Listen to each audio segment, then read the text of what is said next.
As you join us today, we encourage you to reflect on the land that you're on and its history. We're located on the treaty lands and territory of the Mississaugas of the Credit and the traditional territory of the Anishinaabe, the Wendat, and the Haudenosaunee. The territory is within the lands protected by the Dish with One Spoon, One Pen Belt Covenant and is home to many First Nations, Inuit, and Métis people. We are grateful to work on this land.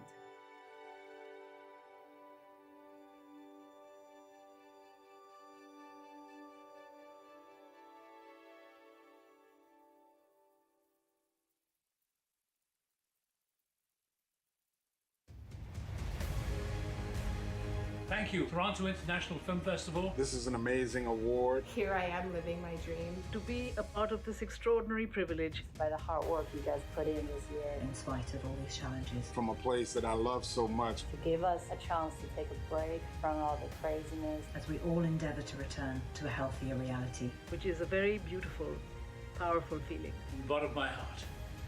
Have a great day. Have a great life.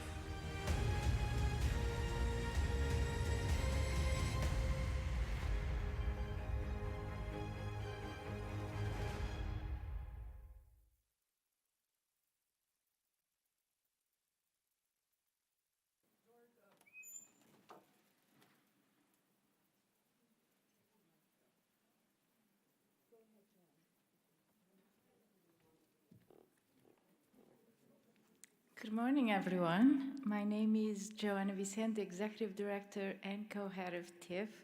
Thank you for joining us today for the 2021 TIFF Tribute Awards press conference. I'd like to congratulate all the honorees who are here with us today. A warm welcome to our festival press corps and industry delegates who are in the audience and tuning in from around the world. We will soon be joined by Variety senior film writer Matt Donnelly, who will be moderating our press conference. Today is day 3 of the festival and the 20th anniversary of 9/11. Earlier this morning at a commemorative screening, we remembered this day with journalists and those in the industry who were here at the festival in 2001. While today we look back, we also look forward in the spirit of optimism and hope. The TIFF Tribute Awards honor the film industry's outstanding contributors and their achievements, recognizing leading industry members, acting talent, directorial expertise, new talent, and a below-the-line artist and creator. The awards also serve as TIFF's largest annual fundraiser to support TIFF's year-round programming and core mission to transform the way people see the world through film. This year's event will raise funds for TIFF's Diversity, Equity, and Inclusion Fund and champion a safe, community-focused, and inspiring return to cinemas. A special thanks to Bell Media Studios, who is co-producing our awards broadcast airing on Saturday, September 18 at 7 p.m. Eastern Time on CTV to Canadian audiences and streamed to global audiences by Variety. It's going to be a great show and we can't wait for you to see it. I'm excited to share with you the presenters we have added to the 2021 TIFF Tribute Awards lineup. Shamir Anderson, Kirsten Dunst, Rebecca Ferguson, David Ayalwo, Michael Showalter, and L'Oréal Paris Ambassador Eva Longoria. Heading the jury for the platform competition, Academy Award nominated actor Riz Ahmed, who will be announcing the prize winner, and the winner of the highly anticipated People's Choice Award will be presented by dear Evan Hansen, actor and singer Amanda Stenberg. A sincere thank you to our lead sponsor, Bell, and our major sponsors, RBC, L'Oréal Paris, and Visa, for their continued support. as well as our major supporters, the Government of Ontario, Telefilm Canada, and the City of Toronto for their continued support. I'd like to take a moment to thank those who have made direct contributions this year to the Tribute Awards. The Chair of TIFF's Board of Directors, Jennifer Torrey. Our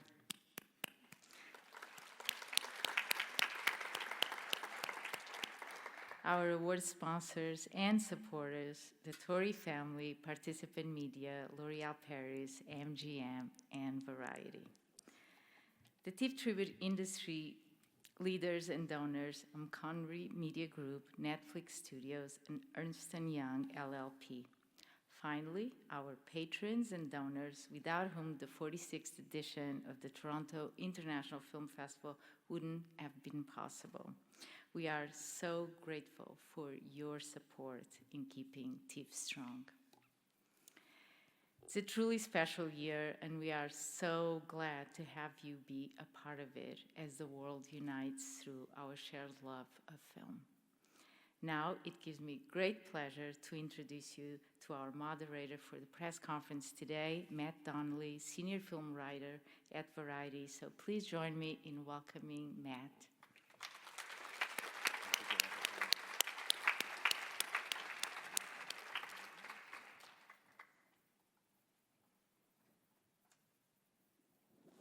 Long walk. Good morning, everyone.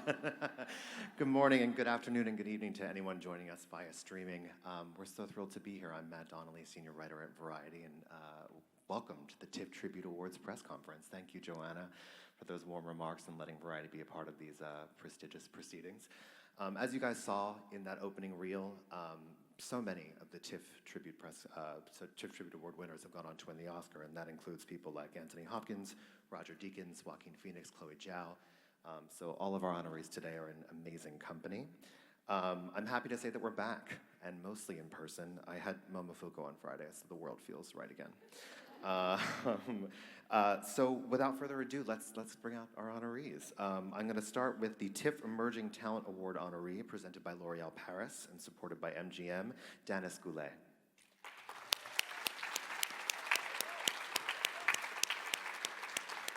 We have the TIFF Ebert Director Award honoree, Denis Villeneuve.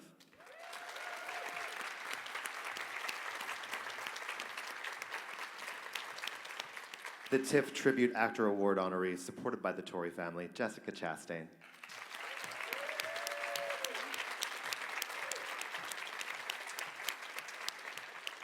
Another TIFF Tribute Actor Award honoree, Benedict Cumberbatch.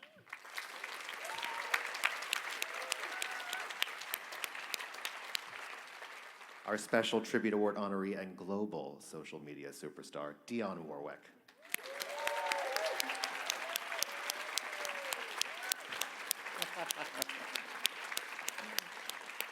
Recipient of the Jeff Skoll Award in Impact Media, supported by Participant Media, is the amazing Alanis Obomsawin.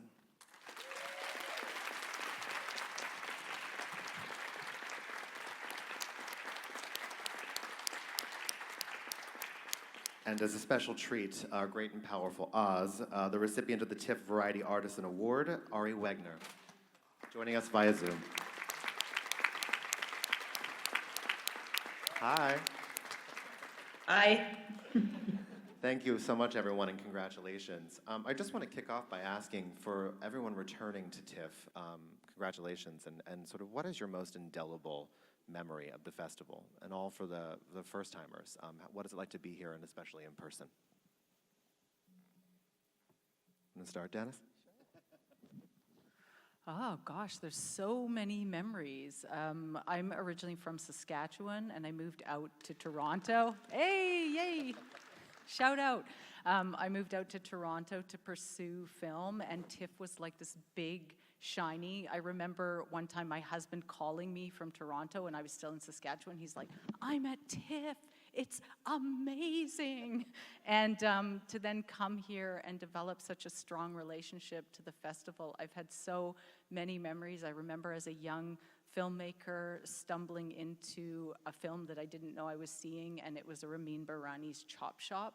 And it just left such a mark on, it was such a beautiful story. And I love those happy accidents where you just have a window of time and you see an incredible movie by accident. Good morning, everybody.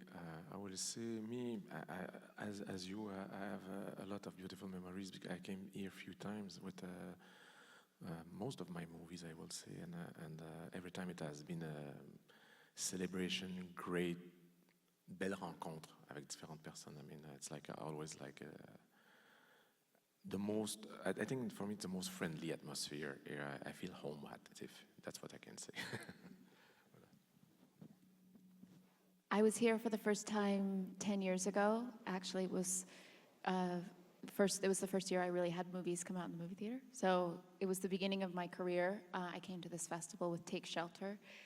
So it's been an incredibly beautiful festival to revisit over the years. And I've made 6 movies in Toronto, 2 in Montreal. So I kind of feel like I'm Canadian, if you guys will have me. I'm not Canadian, but I'm very happy to be here. I mean, what I love about this festival is how audience-driven it is. You meet extraordinary filmmakers like the company I'm keeping on this stage, and you also get to see great films. I remember seeing Shape of Water and 3 Billboards Outside Ebbing, Missouri one time that I was visiting and meeting everyone afterwards, which was just a joy. But it's that feeling, that kind of flush of connection on the roads outside that we're missing a little bit this year. But it feels like it's coming back, and it's just great to be here in person because of that, to connect to the audience and to thank them and give something back and celebrate film all together. Well, I have been coming to Canada and Toronto for many, many, many years in another capacity.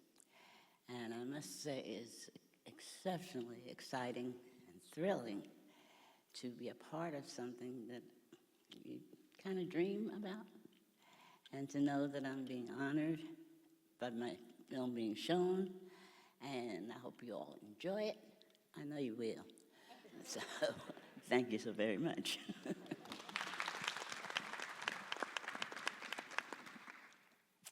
I knew my time would come and I'd be nervous. I've been coming here and I feel given different award or different recognition over the years.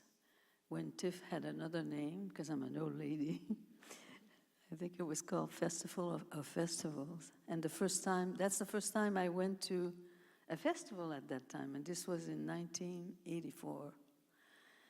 So I'm always very touched by the recognition I get here, and TIFF has been, it's like a family. I am very honored to be here, and it's nice to see all of you.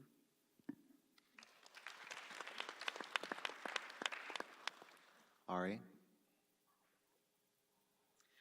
Hi. Unfortunately, I can't be with you there tonight. I really wish I could be.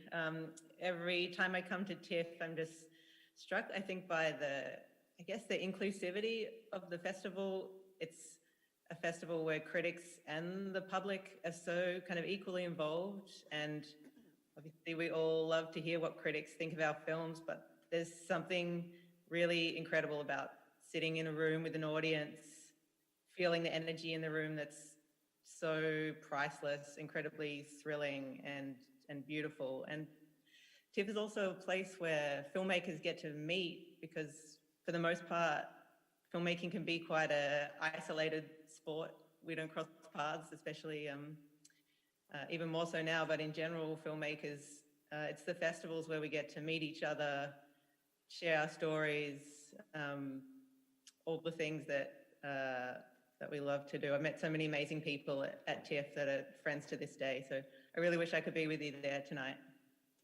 Ari, we'll forgive you if you tell us what you're shooting in Dublin. I'm shooting a film called The Wonder with Sebastian Lelio, so we're right in the thick of it. Awesome.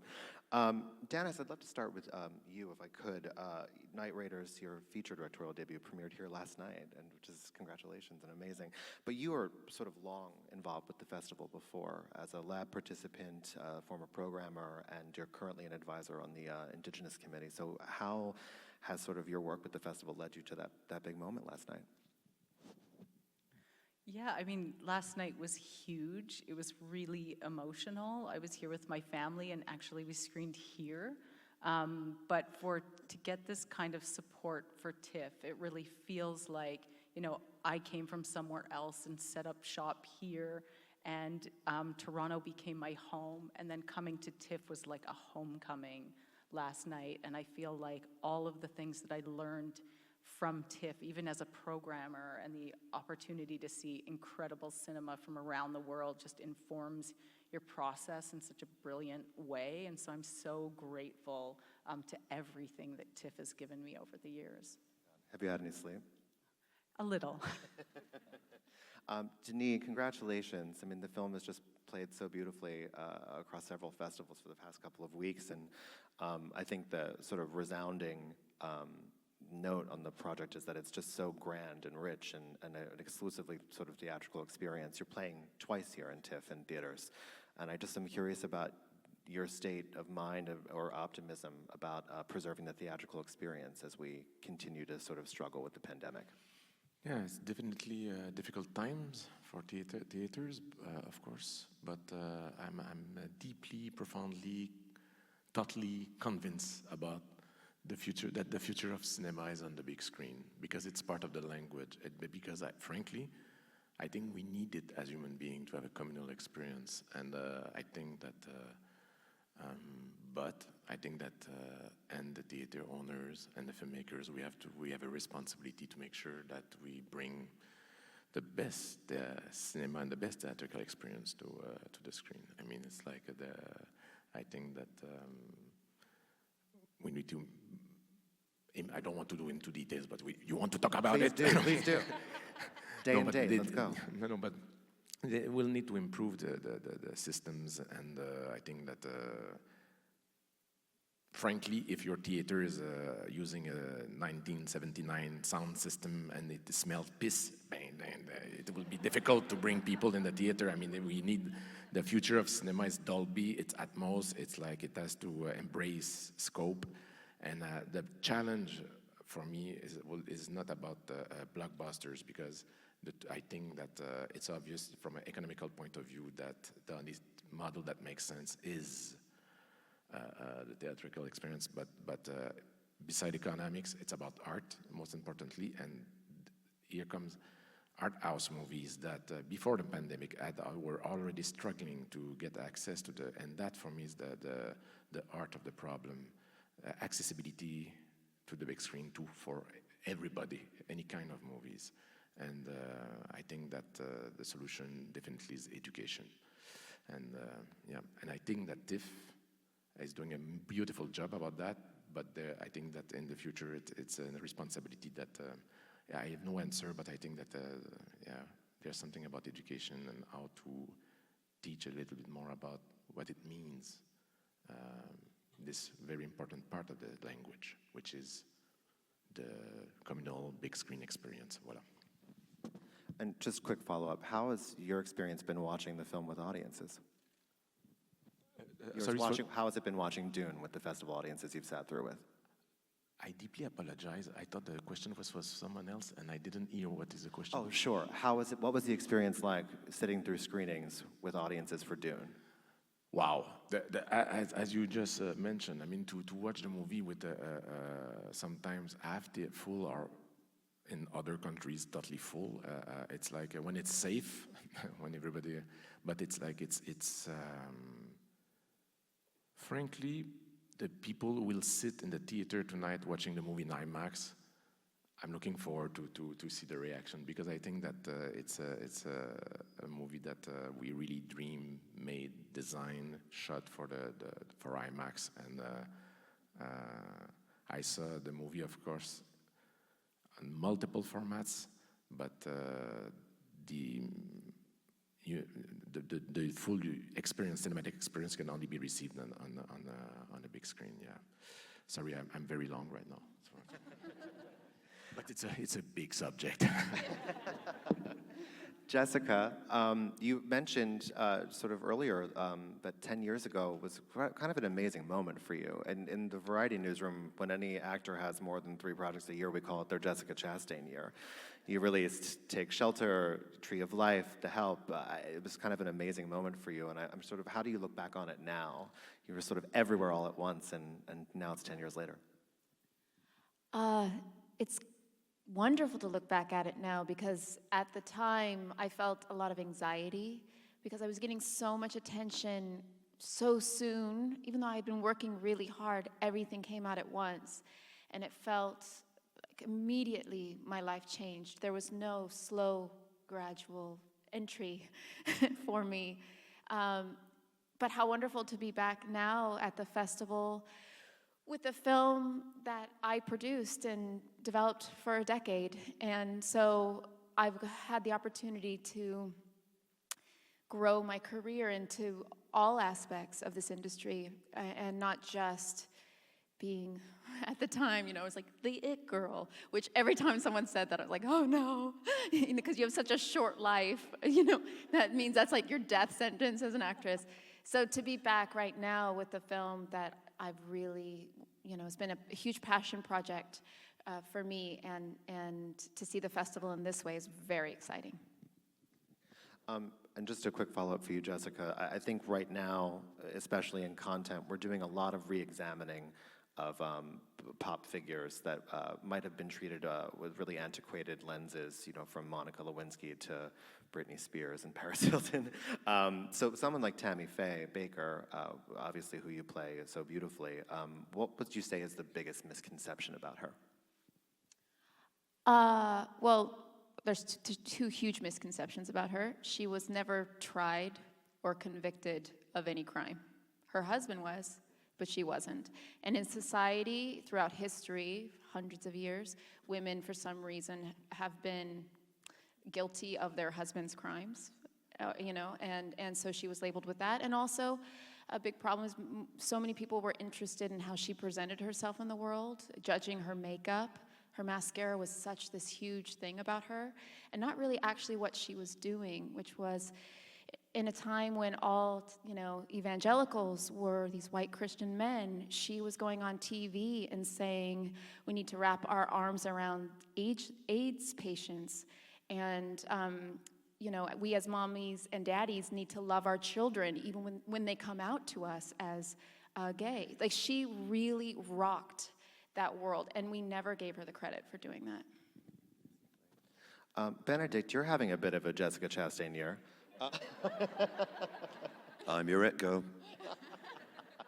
I think that Power of the Dog is something so special. It's so incredible. And I just was curious, you know, working with someone like Jane, your character, the character of Phil, is, I think, something so indelible and will be a really memorable part for you when we roll the tape back years from now. And I'm just curious, how did you work with your director to sort of really build him? I'm talking from physicality to his walk, to his voice, to sort of all those inner things too. It's a really rich and layered performance. So how did you do it? Thank you very much.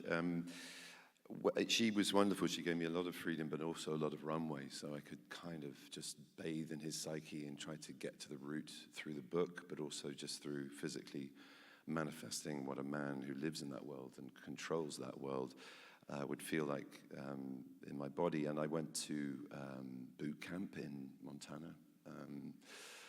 Cowboy camp, I don't know what they call it, but yeah, a dude camp, I think somebody called it. And it was, that was very instructive, to be in that landscape, to be near and working with animals, horse riding, and being part of ranch life, and the ranch ritual was extremely important. He's an amazingly dexterous person, so a lot of stuff that was going on for me in building him was from the outside in. He's as adept at whittling a tiny wooden chair as he is, you know, hammering a horseshoe or castrating a bull calf. He's as brilliant on the banjo as he is whistling, as he is shouting, or doing anything slightly more aggressive and wild. And the interior work, I worked a lot with a fantastic woman called Kim Gillingham, who helped me to just sort of plumb my own psychology and just do some dream work to just try and dig into a subconscious layer, to let certain things just bubble up. And very obscure, but it just gave a depth. It meant that I felt secure when Jane left the camera on me to discover things in private as the character. I felt emboldened by her giving me that sort of, that floor, that dance floor to do that on. And then we had a wonderful sort of boot camp in New Zealand as well between the four of us. Not so much me and Kirsten. There was a lot of separation there, which was quite weird. I'm by nature, I'm a bit apologetic and British and a bit of a people pleaser. Phil ain't, and so Jane introduced me to the crew, and Ari, it's so nice to see you remotely. It's kind of awful that you're not here, but what an amazing talent you are. I wish you were here in person to give a hug to. But you know, even her and all the crew were introduced to me as Phil, and sort of Jane went, yeah, this is Phil. Benedict's really nice. You'll meet him at the end of the show. This is Phil. He's Phil. So I kind of got full reign to be him, and that freedom and the kind of openness that Jane has creatively as a director, her sensuality, the sort of extraordinary, unique lens she has on the world, especially this very hyper-masculine, toxic masculinity, was just a gift to play out that part in front of and be supported by. So, yeah, and it stayed. Some of the good stuff, some of saying no of Phil stayed, not all of it, thank God. I'd be impossible to live with, but yeah, it was a remarkable experience, it really was. So bulls run when they see you. Sorry? So bulls run when they see you now. Yeah, exactly. No, there was actually, weirdly, there was an incident where I was on a coastal path near where we stay in the Isle of Wight in England, and there's this farmer's field you have to walk across to get access to the beach down this very long path, and there was just a herd of cows, and it was not long after calving, so you know there were some mums and new babies, and there were just people sort of standing there with boogie boards and picnic bags, just looking terrified because they wouldn't move. So I just went, I know what to do. Whoa! And just started herding the cow out of the way. So yeah, that skill stuck as well.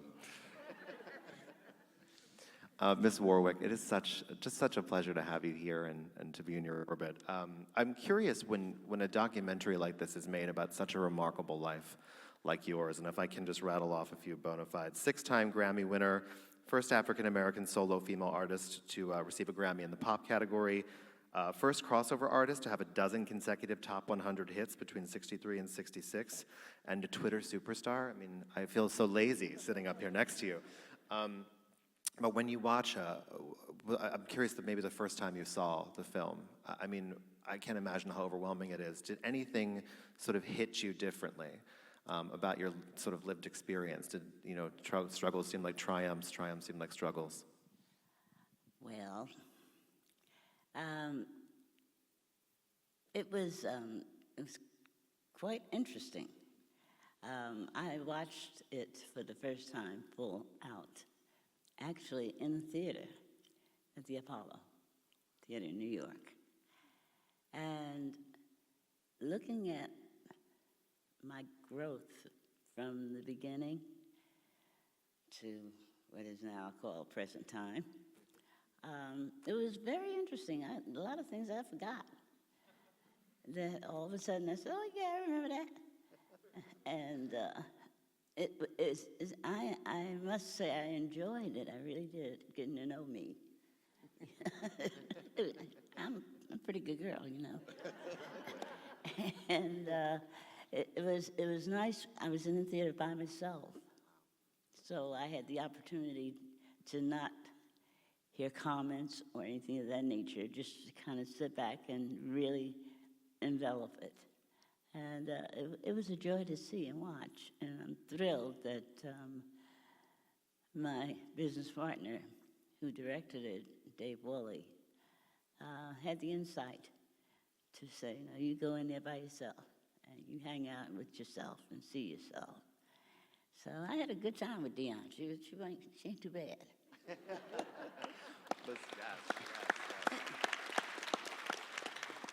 Was there any particular moment that made you particularly emotional or just stayed with you? Oh, there were several memories that were just, wow, yeah, I remember that, you know, and there were a couple that a tear was brought, you know. Do tell. Yeah, so I'm hopeful that the same kind of receptiveness will be given by the audiences that will be seeing it, that they'll take the journey with me and enjoy it as much as I did. Thank you so much.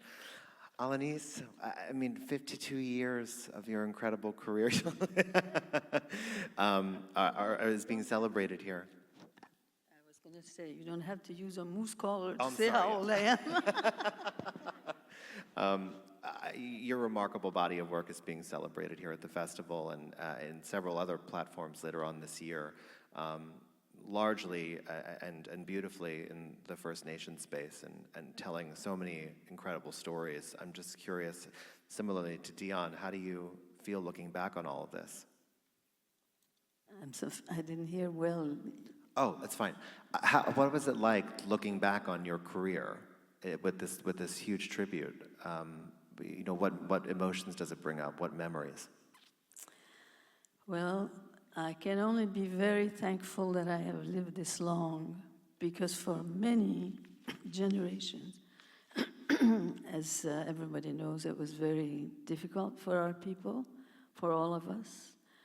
And there came a point when I was a young girl and I realized how bad the system of education was. That's the time that I revolted. I didn't know what to do. What can I do to influence? They stopped talking about us like that, with a license, teaching young children to hate us. All around, didn't matter who we were, where we were, what was happening. It was all very negative. So when I realized it was the books, I thought, I'm going to do something about this. And especially when I was 12 years old, my father died. And in those days, like he was, they used to say exposé in the house. And we lived in a town at the time, not on the reserve, we were off the reserve. So the custom of the French Canadian was when someone dies and the body is lying in the house, so they would put on the door, they used to call it a crepe. And I realized later it was the name of the material was le crêpe. And this would be hanging on the door with a big shoe, like a big ribbon, and two long ones hanging, and that meant somebody is dead and is exposé there. So anybody who was passing on the street said, oh, I'm going to wear, qu'est-ce que c'est ça? I'm going to go and see who's that and what. So there was a lot of curiosity, and it could be very embarrassing for the people inside, or if it was people or friends that came, but mainly, you didn't even know them. And I remember I was rocking on a rocking chair in the kitchen, and I said to myself, nobody is going to beat me again. And, but when you decide that, you're the only one that's deciding. Those who beat you up all the time, they're going to continue doing it. So I made myself a bunch of laws, and I went by it all the way. And guess what? I won. Yes. So really, where I was raised in Odanak, before that, in the village, we didn't have any electricity, and we didn't have running water, and we had an earth road. Don't correct me by saying dirt road. I don't want to say dirt road. I say an earth road, because that's our mother. She's not dirty. And at night, it was oil lamps, and people sat around the kitchen in general. And the men in my community at that time were mostly guides for fishing and hunting in different parts of Quebec, in this case. And so when they would sit around, they would tell stories. And animals were very, very involved because animals and our people from centuries are equal. Animals have their own history, and people talk about that and talk a lot about the behavior of animals today. So us children, let's say in my case, often we were 3, sometimes more, listening, but you had no image.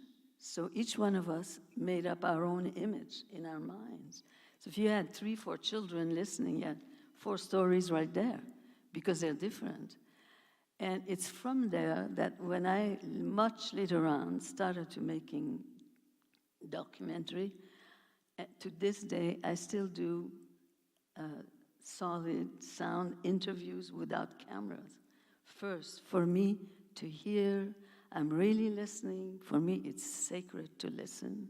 And I feel that the time, the best gift you can give to the people who are going to be in this document that you're working on is to give them time. It's the best thing because you're really listening to someone who's telling you something that you don't know anything about, even if you pretend to know. When the person itself expresses themselves, it's so beautiful, it's so sacred. Some people say to me, oh, how could you stand it? They repeat themselves. Yeah, they repeat themselves, and you're more rich because when you get to the cutting room, you have a choice. If this steak is no good, you have 3 more maybe to listen to. So I just want to tell you that this has always been my way of working, always listening to whoever. And also, for me, it's so sacred. I enjoy every moment, especially when I'm working with older people, what they know, how the life was for these people in their own country that was so against them. And it's just amazing how people found their ways to be good people. And there's good people everywhere. Like when things are really bad, it's very easy to say, oh, you know, to get discouraged. But I learned a very important lesson from one person, and it's Nelson Mandela. And he explained in the book that he wrote that when somebody would beat him or torture him, or, you know, he was a lawyer, so he was a very smart man, and he would constantly get into trouble and send it to the hole, as they say. He writes these lines approximately like this. He says, whenever the person who's beating me and who's punishing me, he said, I always make sure to meet the eyes of that person, to see the eyes straight through. And he says, I always see a little light of good. I never forgot it. No wonder he became the president of his own country, to care about life, about human beings. Life is sacred for all people. And to a soul like that, to be able to detect, and it's true, no matter how bad things are, or people do bad things to you, it's pretty bad, well, that person also has something good about them, and that's what I really like to think about. Thank you.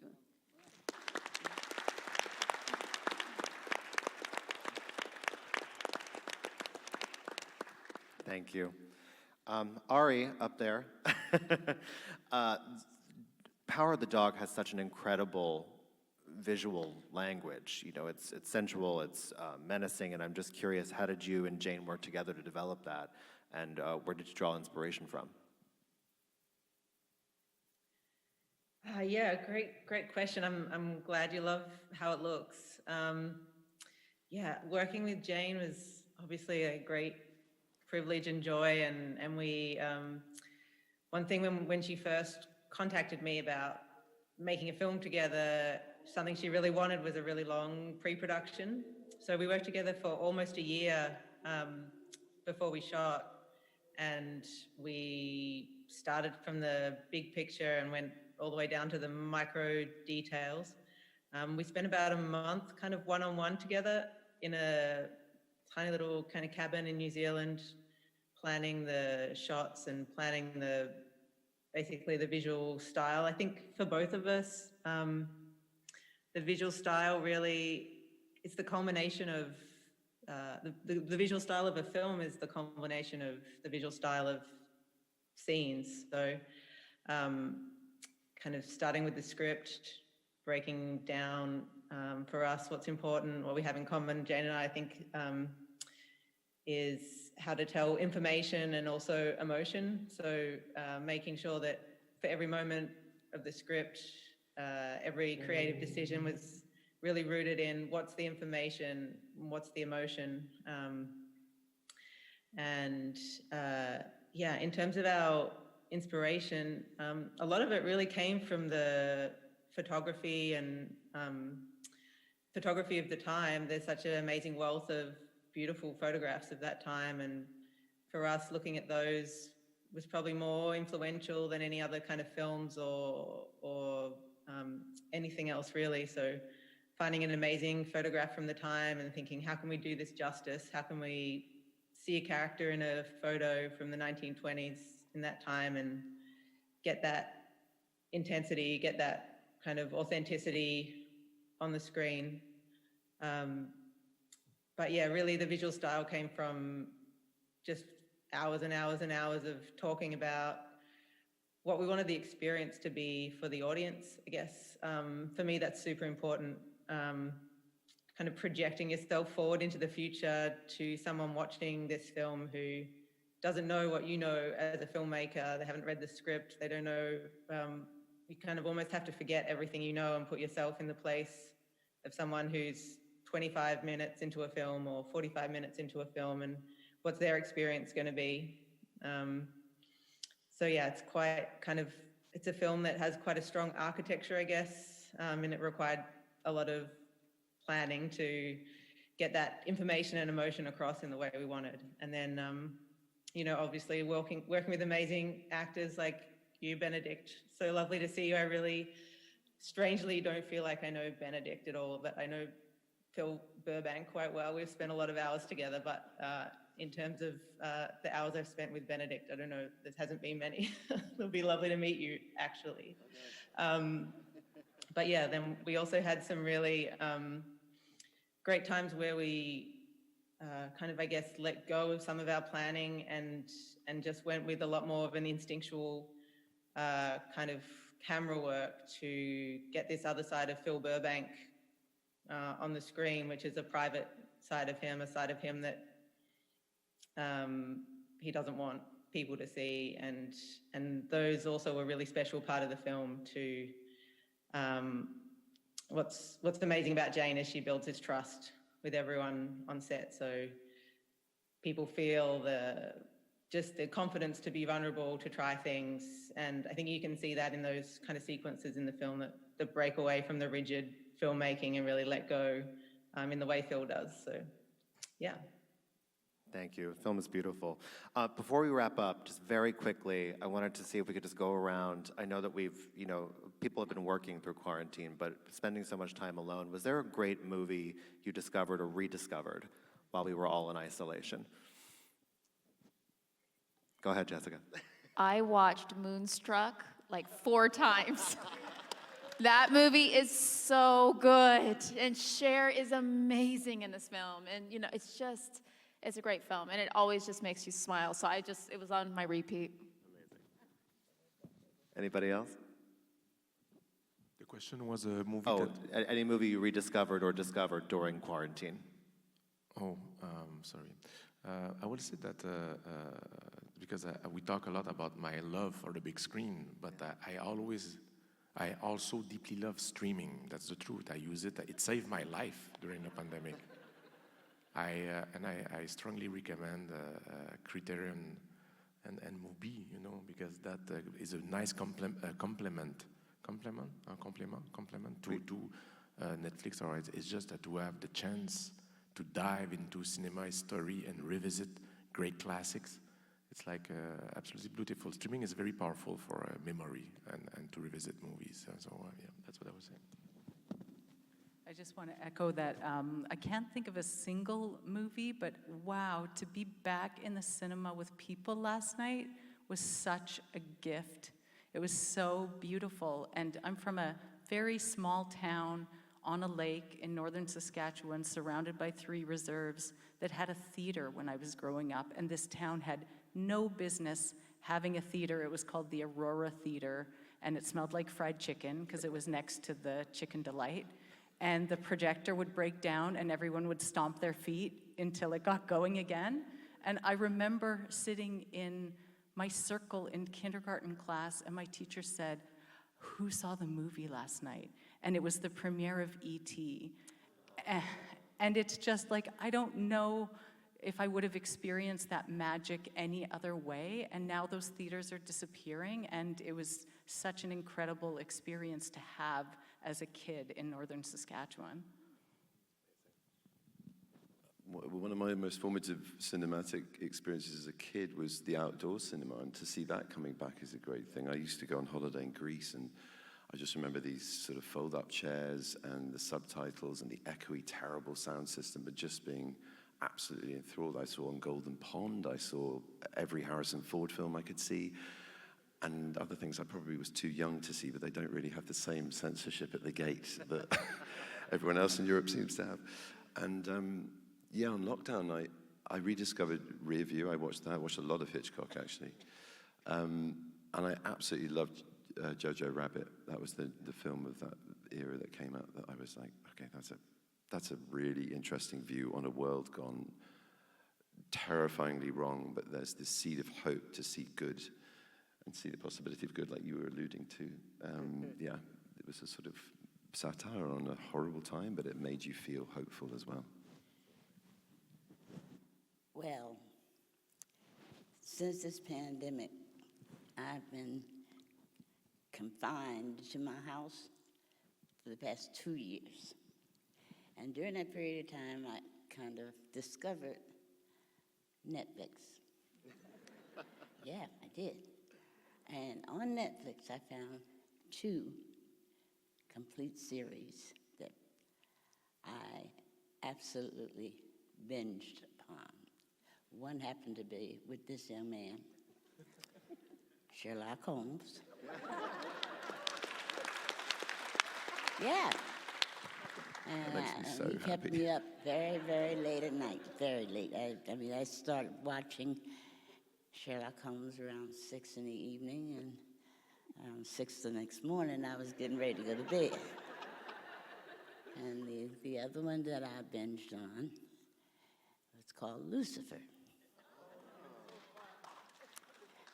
Love me some Lucifer. I did. So those are the 2 that really kept my interest for these past couple of years at home.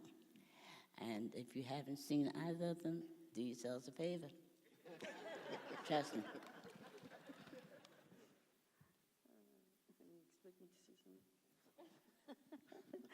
Oh la la.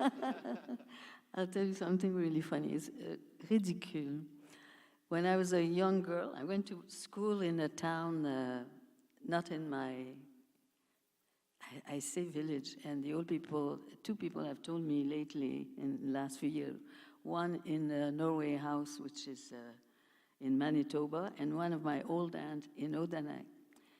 Just, don't call it a village. It's not a village, it's a town.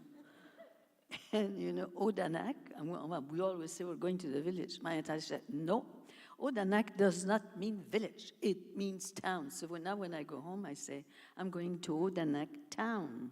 I always say that.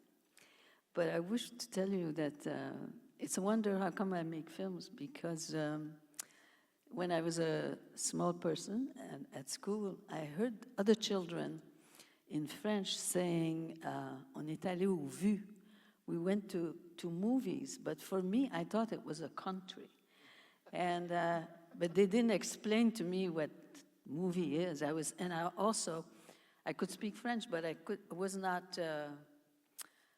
maybe there are lots of words I didn't understand that. So, but I was too embarrassed to say, where is movie?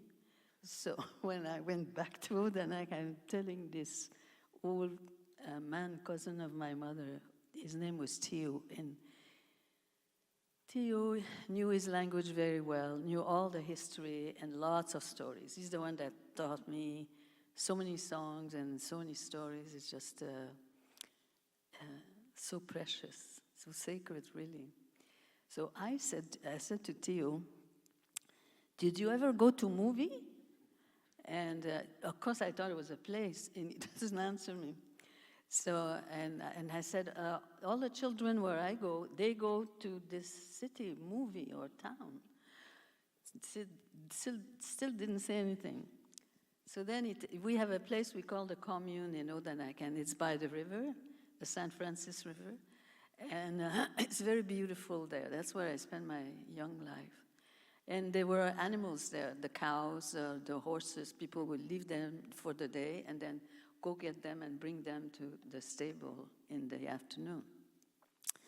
So he said, just lie down. And I'm lying down on a blanket. And he said, look up at the sky. So I'm looking at the sky, and it's got full of nuages. Clouds, yes. And so he'd say to me, so what do you see?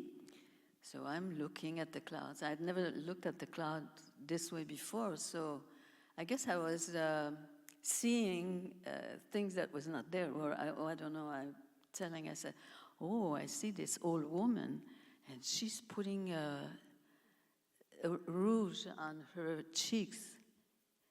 And he'd say, yes, what else? And I remember saying these things, and, oh, this one is walking. It was always a woman, and he never said to me, that's a movie. But later on, in the years, I realized he was explaining to me what a movie is. You must make a movie about that, madame. It's a fantastic story. It's a fantastic story. You must make a movie about that. Oh, yes, yeah. super. You know, Théophile, his name was Théophile Panadi, and he passed away. He used to love to have a drink or so, but so people always thought, oh my God, it's so dangerous, because this earth road, some cars, not many cars went by, but some, and trucks, and people will always worry that people who do drink, they might, walk like this, and it's dangerous. So Theo, he told us so many stories. Do we have time to tell a little story? Yes. Yeah? Okay. Because this is my favorite one. When I was a young girl, I repeated all my life. Theo said to me, they were all guides for people who were rich. And I think perhaps there was 35 from Canada and 35 from the States. And in those days, before the separatist movement came to Quebec, there were such thing as private lakes. And members of this private lake would go there for vacation, and, they're not people that are begging on the street to come there. They come by helicopter or a small plane. And Theo said to me, and our people always call them in French, les messieurs. Do you know what a monsieur is? So anyway, he said to me, but not just to me, there was 3 or 4 kids listening. I was guiding le monsieur, forget his last name, and he said he arrived on a small plane and he had cases of tin can food. So when the guides, they are guiding them, it's not just that they have to do. They have to build up a tent, they have to cook for them, they have to do all the work. Them, they just put the line in and hope there's a fish there. So Theo said to me, we come back to the tent one evening, and he said, I could see the trail, footstep of a bear that went by. And so we opened the tent, and sure enough, it's been saccagé, moved stuff around, and some meat had disappeared. So the man that he was guiding, he says to me, oh, I know, it's a bear that came here, I'm going to kill him. So Theo said, oh, no, don't do that, I'll deal with the bear. So he says, I know how bears function. So he says, I knew that when the light would start to go down, the bear is going to come back. So he says, I took a bunch of tin cans that they had that they ate, and they were empty. So I made a hole in all the tin cans, and I put a big string, and I string all those tin cans, and I tied a rope on one tree, And then, you know, I let it like a clothesline, like this, and I hide with the other part. Sure enough, he says, who comes? The bear comes. And we're all hiding. So he said, I start shake, shake, shake, shake, shake. And the bear looks at this. He got so scared, he ran away. He says, I was really glad. But, he says, I told to that man, I know bears. He's going to come back tomorrow again, same time. We better do the same thing again. So he says, we hide again, and I'm holding the string with all the tin cans. And the bear comes by, and he looks up, and he says to himself, that's not very dangerous. So he goes right into the tent, and he raised hell in there. I must tell you, that bear really embarrassed me. That's a story.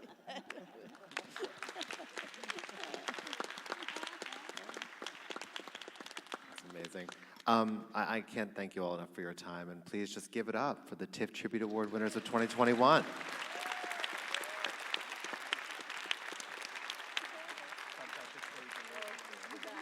Thank you all so much. Have a great day. Thank you.